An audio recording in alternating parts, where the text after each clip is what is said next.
Hi friend, स्वागत आहे तुमचं माझ्या यूट्यूब चॅनलमध्ये ज्याचं नाव आहे फौजी वाईफ.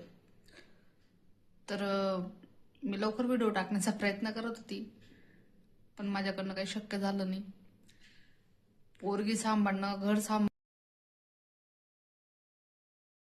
मिस्टर ड्युटीला जातात, लहान पोरगं सांभाळणं लई मुश्किल होतं.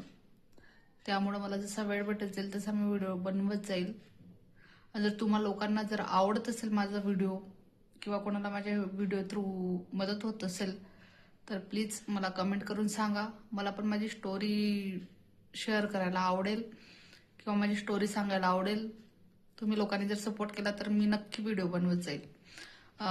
माझी पिऊ कशी म्हणजे मला प्रेग्नन्सी कशी राहिली, कशामुळे राहिली, मला प्रेग्नन्सीमध्ये कोणता त्रास होत होता किंवा मला कशामुळे प्रेग्नन्सी राहत नव्हती, ह्या सगळ्या गोष्टी मी तुमच्यासोबत शेअर करेल.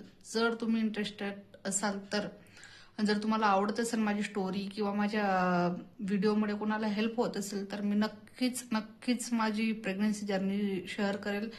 किंवा मला कोणत्या गोष्टींमुळे फरक पडला किंवा कोणत्या डॉक्टरांचा मला फरक पडला किंवा कोण असं होतं की ज्याने मला हे केल्यानंतर म्हणजे की ज्याने मला काय सांगू, मी आता मला सांगता पण येत नाही, सॉरी, की ज्या लेडीजने मला उपाय सांगितला त्या उपायामुळे मला प्रेग्नन्सी राहिली.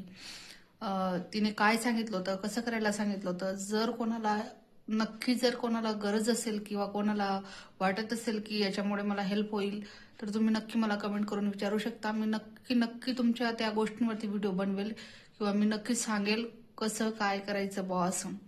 तर जर असेल तुम्हाला जर वाटत असेल की खरंच आम्हाला व्हिडिओ थ्रू काहीतरी मदत होत आहे किंवा जर तुम्हाला वाटत असेल की हिने पुढं व्हिडिओ बनवायचा, आम्हाला पण म्हणजे सॉरी, मी नवीन व्हिडिओ बनवते म्हणून थोडं मला अडकल्यासारखं होतंय, थोडं समजून घ्या. पण मी नक्की सांगेल तुम्हाला की मला कशाचा फरक पडला होता, काय फरक पडला होता, मला कोणती लेडीज भेटली होती तिने कोणता उपाय सांगितला होता किंवा कोणत्या डॉक्टरांचा मला फरक पडला होता.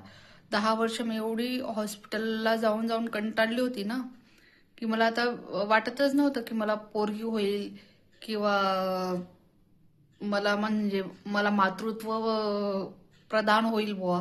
भगवंता माझ्याकडे पण उलटून बघेल बुवा की हा कोणीतरी आहे बुवा भक्ती करणारं किंवा कोणीतरी आहे आपल्या मंदिरात येणारं की त्याला आपल्याला द्यावंच लागेल बुवा असं. आणि मी खरंच सांगते, महादेवावर माझा इतका विश्वास आहे ना, खूपच विश्वास आहे.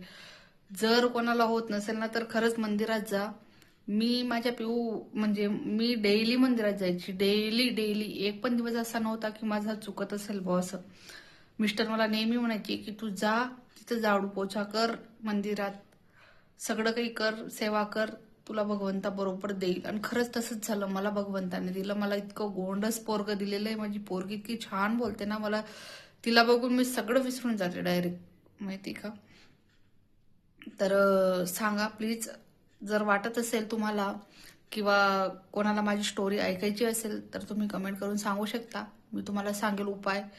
त्या दीदीने मला कोणता उपाय सांगितला होता आणि तो कसा करायचा आहे हे मी सगळं तुम्हाला सविस्तर सांगेल. जर तुम्हाला कोणाला पाहिजे असेल, ऐकायचा असेल उपाय, कोणाला करायचा असेल किंवा कोणी माझ्यासारखं परेशान होत असेल, भरपूर वर्ष लग्नाला झाली असतील, तर तुम्ही नक्की मला मेसेज किंवा DM करू शकता. मी तुम्हाला तो उपाय सांगू शकते.